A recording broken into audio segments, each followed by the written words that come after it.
తలుపు దగ్గర ఉన్న ఇటుక రాయి తీసుకుని నా దగ్గరకు వచ్చారు. నా దగ్గరకు వచ్చి నా దగ్గర కూర్చుని ఆ ఇటుక రాయి పెట్టి నా గుండెల మీద కొట్టడం ప్రారంభించారు. ఎప్పుడైతే ఇటుక రాయి పెట్టి గుండెల మీద గుద్దుతున్నారో పైన చర్మం మొత్తం పగిలిపోయి రక్తం కారిపోతుంది. 10 దెబ్బల వరకు భయంకరమైన బాధ, తట్టుకోలేనంత బాధ. విపరీతంగా వచ్చేసి చర్మం అంతా పగిలిపోతుంది, రక్తం కారిపోతుంది. విరిగి ఎలా పడిపోతుందో అలా నేను బోర్లాగా పడిపోయాను.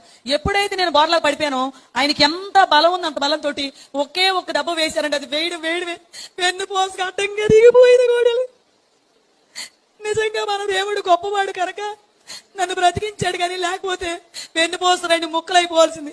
ఆ బాధను భరించలేక మళ్ళీ అరుస్తూనే వెల్లికిలా తిరిగిపోయాను. ఎప్పుడైతే వెల్లికిలా తిరిగానో ఛాతి దగ్గర నుంచి మోకాళ్ళ వరకు ఎక్కడ అవకాశం ఉంటే అక్కడ అదే గొడ్డలు పెట్టి నరిగేస్తున్నారు. ఇటు అరుగుతుంటే అటు తిరుగుతున్నాను, అటు అరుగుతుంటే ఇటు తిరుగుతున్నాను. అనుకోకుండా ఒక గొడ్డల దెబ్బ వచ్చి కరెక్ట్ గా నా ఎడమ వైపున ఉన్న మోకాల్లో దిగిపోయిందండి గొడ్డలు. ఎప్పుడైతే గొడ్డలు మోకాల్లో దిగింది ఇంకా భరించలేక అరుస్తూ